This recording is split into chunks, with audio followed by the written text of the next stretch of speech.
Hey guys, we're going to be tearing into this Tundra 2005 and we're going to be replacing the brake rotor and the caliper. And the flex hose that's on here, we're doing some other suspension work, but we're going over this right now. And so the flex line is okay, and the brake line here is really thin and crusty going to the caliper. So we got a new one and we got new calipers and rotors. So we just cut the line, pinched it off so it's not going to be leaking everywhere while we're putting the job together. And I just tucked it up behind this thing here so it's out of the way. And it's a 17 millimeter to take the caliper off, and everything's been really rusty on this thing. So we're thinking we're still with some rust issues. So we're gonna see if we can get this off. If not, we're gonna have to crack it loose. Bolt on the back side here on the bottom, on the top. And then we got one on the bottom here. And I don't know if I can get the gun in here. So we're gonna have to crack that one loose with the ratchet. It's a 17 though. I got a breaker bar here. I'm gonna go with the breaker bar.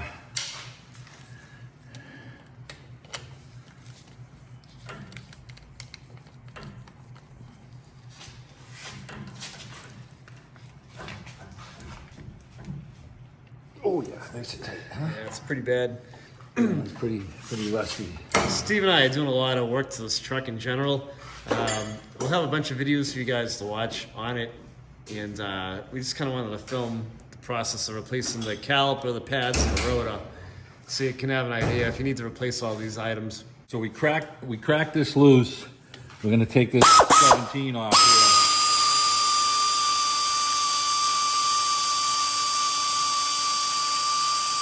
here. And if you're doing this job at home, you have to keep in mind you have a 4-piston caliper here. And a lot of times these pistons seize up. And if you look at this, the way this is worn, these bolts seize up. Look at how they've rusted and swollen. Put the light on there, Tony. These have all rusted and swollen up. And then the pads won't move. And the pistons always seize up on these. So if you're doing this job and you can't get the pins out, you have to drive them out. And then you have to find out if your pistons are frozen before you really go any farther than that. So this guy bought new rotors and calipers, so that's saving us time. We're just gonna peel these off and get the rotor off. And so we got the bolt out now. We'll pry the caliper back a little. And we're gonna just peel this caliper right off. And we cut our line, so we ain't worrying about that. So we can sit this thing aside. And on the rotor, I'm gonna try and hit this thing with a hammer and see if it decides to want to come off. And it's pretty rusted, so we're gonna find out really soon.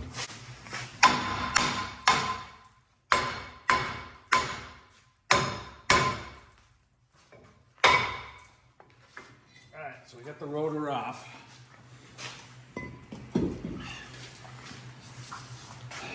Man, the backing plates just rotted right off of this thing. Did he get front backing plates, Brian? I don't know. All right, so we'll have to find out if he wants to do something with the backing plates because they're just gone.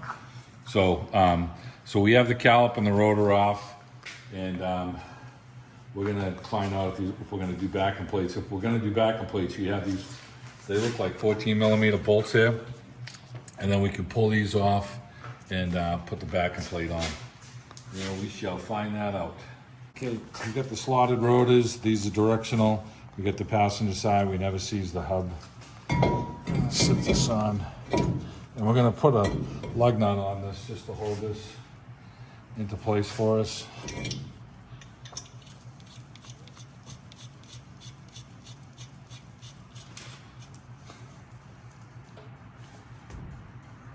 So we're gonna slip this on and then mount it, and then we can take these pins out and slide our brake pads in.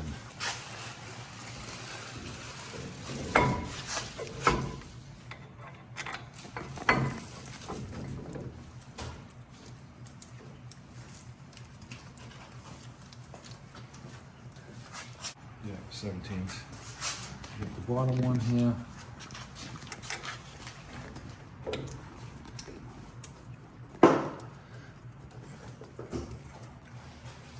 Tighten up the ratchet.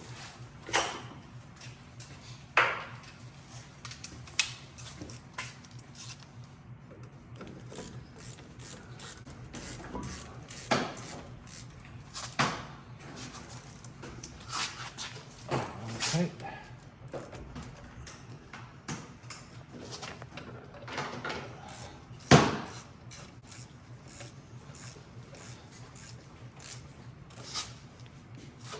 That's tight. So we got the new line here. And we just want to make sure we can start them good. And we get that one started good.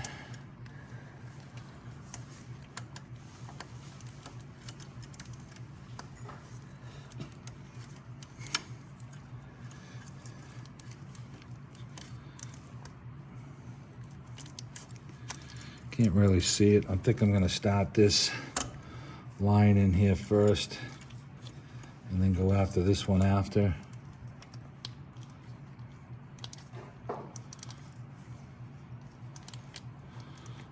Okay, that one there. So we worked the line to get it to start and made sure, put the mirror down there to make sure it's on the right angle.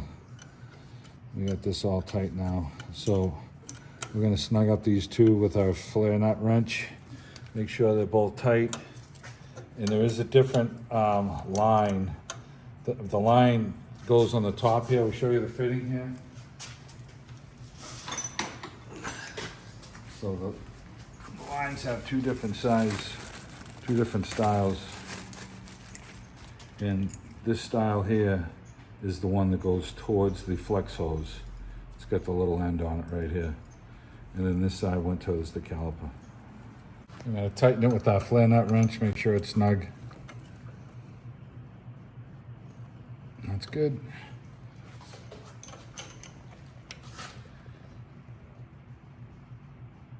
And that's good. And we're gonna bleed after we get the other side all together. So this is gonna be the reverse, same procedure for the other side. And we're gonna slip our brake pads in here first right now.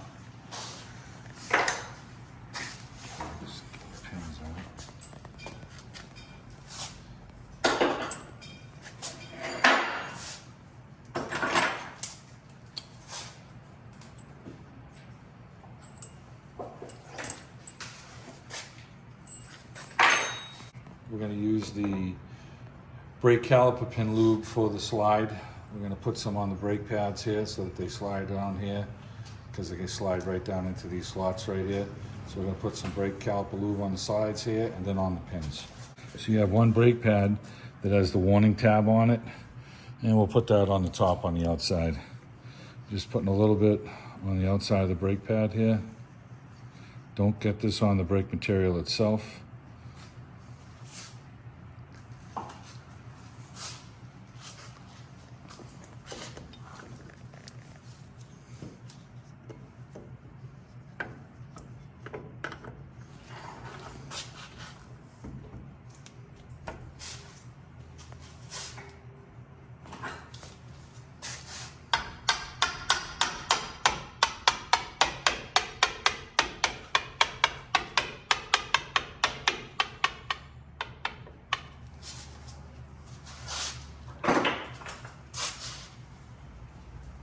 Sitting on this one.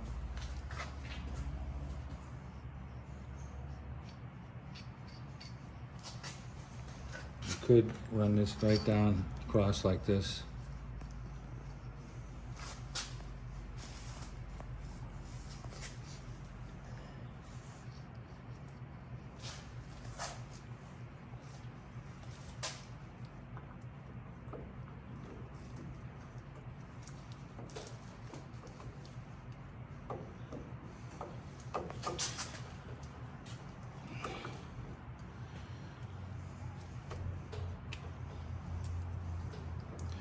It seems like the pistons aren't completely pushed in. We're going to try and push these pistons in a little bit more.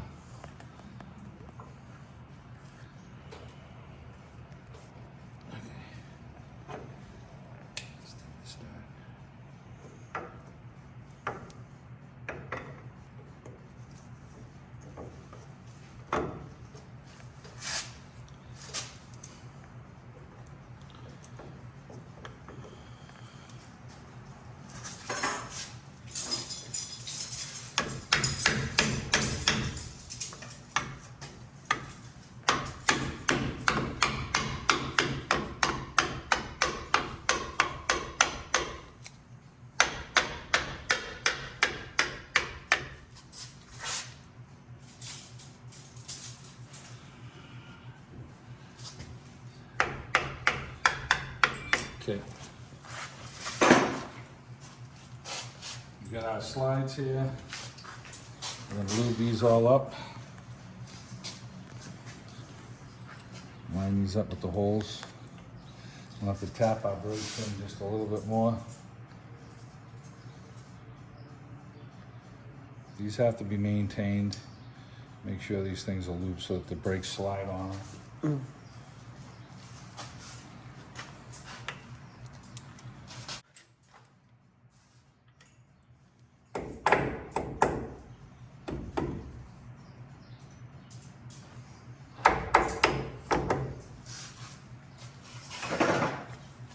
We got two little clips here.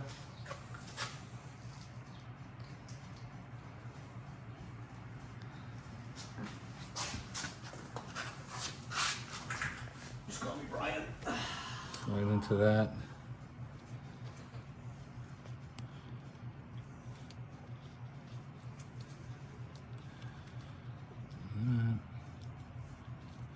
Okay, we get these in.